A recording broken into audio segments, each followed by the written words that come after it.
po mga katrops, nandito na naman po ang inyong trops. Bali, ngayon lang po ako ulit magmomotor. After maybe 6 months or 7 months, ngayon lang po ako ulit magmomotor. Susubukan ko pong motorin ang Manila. May bago daw kasing bukas doon na pasyalan, tsaka magandang view. Siguro alam nyo na yun, or yung iba, nakapunta na po doon. Sa Sky Garden. Siguro alam nyo na po kung saan yun. Samahan nyo po ako sa aking biyahe at magmomotor lang po tayo. Tara, samahan nyo ako mga katrops. Ayan po mga katrops, samahan nyo ako sa biyahe. Nakamotor lang po ako ngayon. Buti na lang medyo maganda ang araw ngayon. Kahapon po kasi malakas ang ulan. Ayan po, nasa Astro na po ako. Ayan. Ang ganda ng sikat ng araw. Hindi pa masyadong mainit. Bali 9 AM po ako umalis ng bahay mga katrops. Kasi po kumain, naligo, nag-ready. Sa bahay na po ako kumain para busog pa hanggang sa pagbiyahe. Para dire-diretso po yung biyahe ko. Hindi na po ako mag-stop over para kumain. Diretso biyahe na po ito. Ayan po. Uy, nandito pala yung laruan ko ah. Sana all. Ayan po yung Mustang. Pero bago ang lahat, magbibisit po muna tayo mga katrops. Ayan po mga katrops, mag-ibigit muna po tayo. Tara, samahan nyo. Ayan po, papasok na po tayo ng simbahan. Magdadasal po muna tayo para sa ating paglalakbay. Ayan po, tuloy na po ang ating biyahe. Bali, nasa San Fernando na po tayo ngayon. Ayan po yung SM Talabastagan.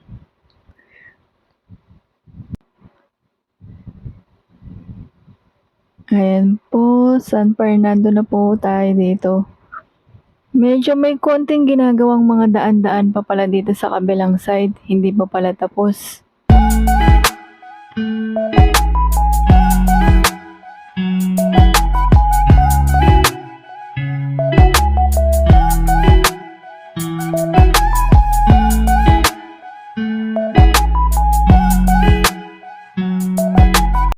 Sa aking pagbabiyahe, bigla pala ako naplatan, harap pa naman. Kahit hindi ko alam gamitin tong hangin na to, sinubukan ko pa rin. Hehe, tumatama kasi siya sa rayos, kaya hindi ko alam kung paano ko ipapasok yung hose ng hangin. Hehehe. Pero buti na lang, ayun, nahanginan na rin siya kahit papano. Ayan po, tapos na siyang mahanginan. Aalis na po tayo uli.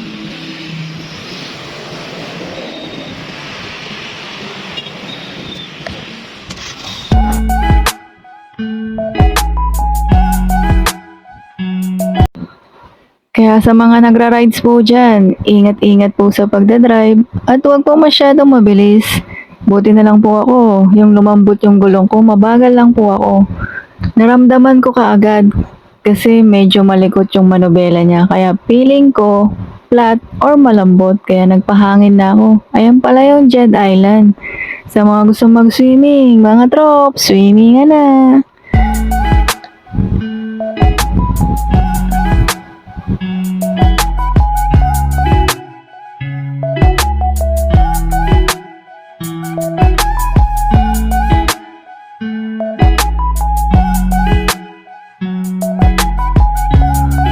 Mga trops, pamalolos na po pala ako dyan.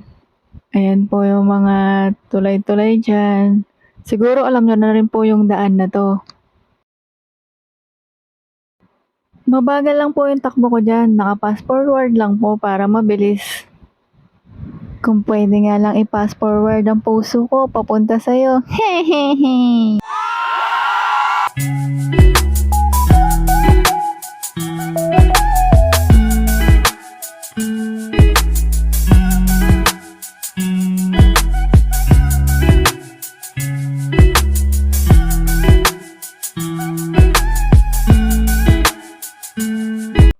Ayan po, going to Tabang na po tayo.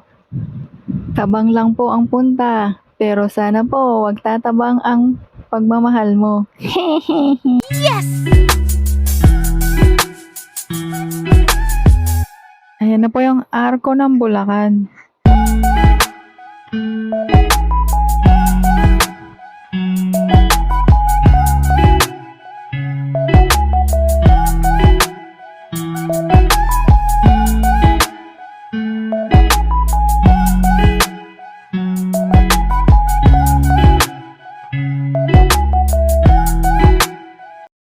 Medyo may tubig pa po pala dito sa ibang parte ng Bulacan.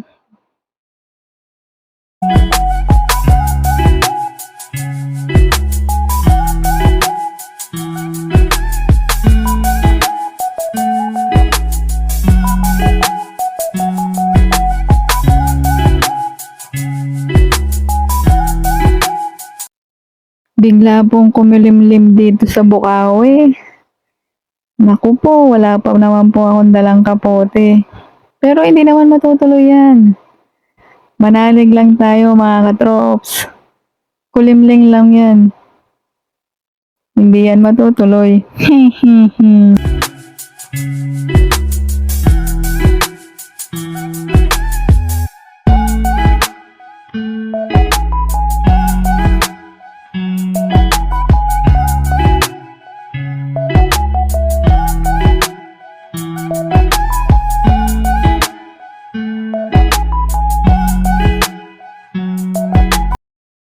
Dito rin pala sa part ng Marilao, hindi pa rin pala tapos ang daan. Ginagawa pa rin pala yung kabilang daan.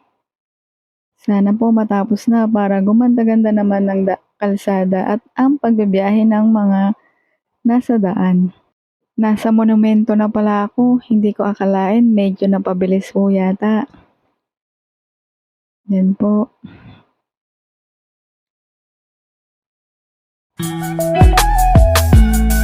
Pag nandito na po kayo sa around Manila, medyo ingat-ingat po. Alam naman po natin ang Manila, masyadong maselan, ang daming stoplight, ang daming mga rules na bawal. Pero okay naman po yun para lahat tayo safe. Basta wag pong kalimutan mag-ingat. Dahan-dahan lang po sa pagdadrive. Mga nasa daan. Slowly but surely, makakarating din naman po tayo ng maayos sa pupuntahan natin eh. Huwag lang po tayo masyadong magmadali. Parang pag-ibig lang yan eh. Dapat hindi masyado minamadali para makilala natin ang isa't isa.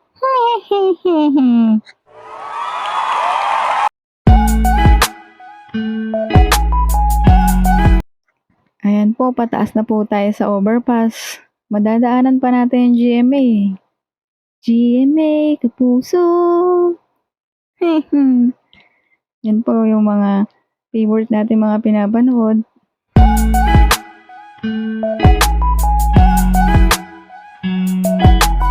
Ayan po, medyo matraffic na po pala dito. Kaya dahan-dahan lang po sa mga pagsingit-singit. Alam naman natin pag nakamotor tayo, kahit saan, kahit pwedeng isaksak or hindi pwede, isasaksak pa rin yan. Aminin nyo, kayong mga nagmomotor. Kahit saan, isisingit at isisingit yan, makadaan lang.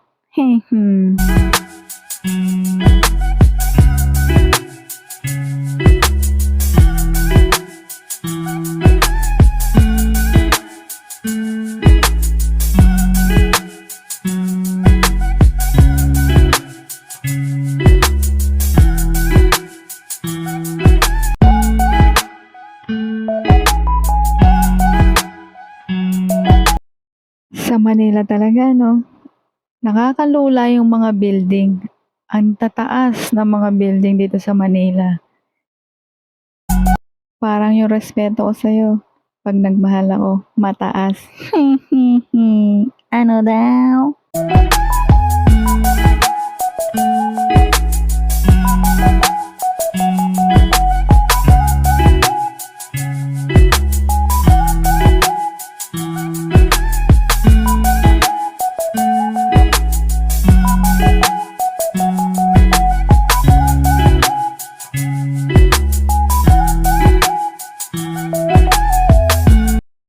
Ayan po, nasa Pasay Road na po tayo. Nalalapit na po ang ating destination kung saan. Ang laki na po pa talaga ng pinagbago ng MOA, no? Dati, yung bilog na to, nasa harapan malapit sa entrance ng MOA. At nandun pa yung mapa ng Pilipinas. Ayan po, paakyat na po kami. Nasa level 6 na po kami nag-parking kasi puno na po doon sa baba. Bali yan po yung makikita nyong view dito sa taas. Sa part 2 na po ng video ang pagpasok ko.